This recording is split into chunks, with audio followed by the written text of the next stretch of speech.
Hi, I'm Steve Adubato. We are honored to be joined by Dr. Shereef Elnahal, the CEO of University Hospital, one of the many healthcare underwriters of our programming. Um, First of all, thank you for joining us, Dr. Elnahal. But let me ask you, as we tape this program on May 13th, what would you say? I mean, you're in the heart of the city of Newark. What would you say the most significant challenges you and your frontline colleagues face as it relates to COVID-19? Thanks for having me on, Steve. So just a few weeks ago, we saw an unprecedented number of critically ill patients coming in with coronavirus. These are folks, many of them who needed ventilators, many of them needed critical care, and almost every patient in our hospital in the middle of April had coronavirus. We had over 260 patients ill with the disease on average in terms of census, and hundreds who were admitted for the disease. So that was a really difficult time. We were also critically short on staff, and we did get through it, but that wasn't without having to retrofit parts of our hospital that we normally wouldn't use for that complex care in order to be able to handle it. Now we're really facing the challenge of getting the community re-engaged on their healthcare because of fear around possibly contracting the coronavirus in hospitals and clinics. Folks have been neglecting that care. And one piece of data that is concerning around that is that we're seeing 4 times the number of people pronounced dead on arrival with our emergency medical services in the city of Newark. And we're also seeing a 50% reduction in people walking in with symptoms consistent with a heart attack, stroke, or surgical emergencies. And so that's a bad combination of numbers, Steve. That means folks are likely not seeking care, even for urgent conditions, because they're scared of coronavirus. And so we're really trying to engage the community to try to change that. Doctor, you've talked an awful lot about public funding. What is the issue as it relates to public funding of hospitals and hospital systems, and why is it so important moving forward?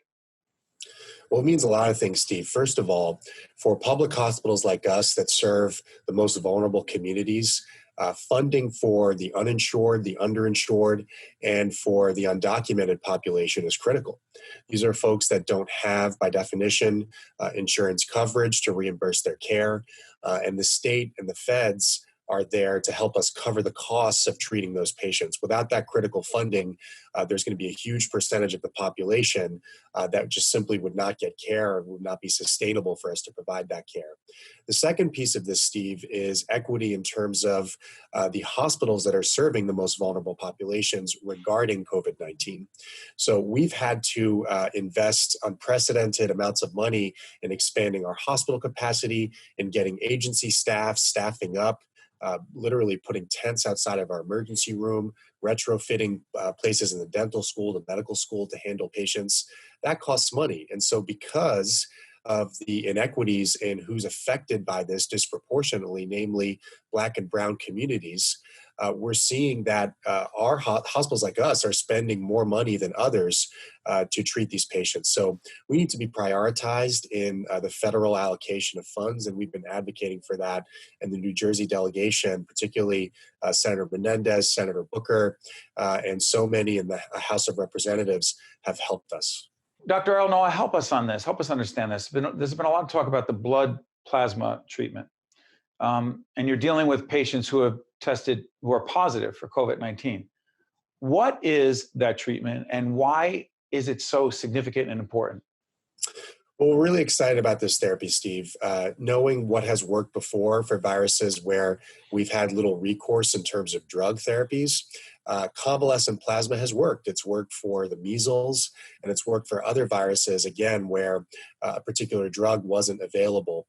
And COVID-19 is no exception. It's a new virus. It hit us like a tidal wave. And some of the drugs that are out there, even remdesivir, has limited effects in terms of its benefits. And so knowing that convalescent plasma has worked well in the past for viruses, we hope and believe that convalescent plasma will work for COVID-19. We've treated almost 100 patients in University Hospital with this therapy. We're one of the biggest contributors to the national data set on this. We're going to be publishing studies on it, and we hope to see that it works. And we're seeing promising initial signs that it does work because we've had many people recover, even those who are on ventilators and receiving critical care. You know, I was remiss. I want to acknowledge that Dr. Elnahal is the former Commissioner of Health in the great state of New Jersey. But Dr. Elnahal, let me ask you this. I've seen a lot of people have seen social media where you and your colleagues celebrate, you applaud, people are happy, they're clapping, they're crying as well every time a patient leaves who's dealing with COVID-19. Help us understand. You and your colleagues are on the inside. For those physicians, those nurses, those respiratory therapists, all those folks, A, what is it like for them? And why is it so important to celebrate when a patient leaves the hospital and goes home dealing with COVID-19? Well, I will never forget a moment, Steve, when I was rounding in the middle of the night just to try to talk to the night shift employees. And what I saw was nothing short of a war. All the analogies to a battlefield, to a war, they're not just analogies. I mean, if you see this, if you see what our frontline healthcare heroes are going through with this pandemic, at least what they were going through, especially a couple of weeks ago during the peak, it's like nothing I've ever seen before. And I've been in some tough situation as a physician doing night shift for cancer patients and other ill patients. It's like nothing I experienced when I was doing that. So what they're doing is truly heroic. They're putting themselves on the line. Every time they go into a patient room, when they don the equipment they do, it's similar to a battlefield.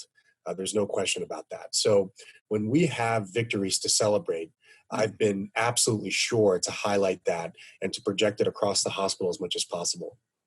And so every single discharge, which definitionally means somebody who had this disease, went through a tough enough time to be admitted to the hospital and is discharged, every time we have that, especially for folks who are on ventilators and have been here for weeks, we try to clap out that patient. That's what we call it, where we have a line of our staff celebrating it.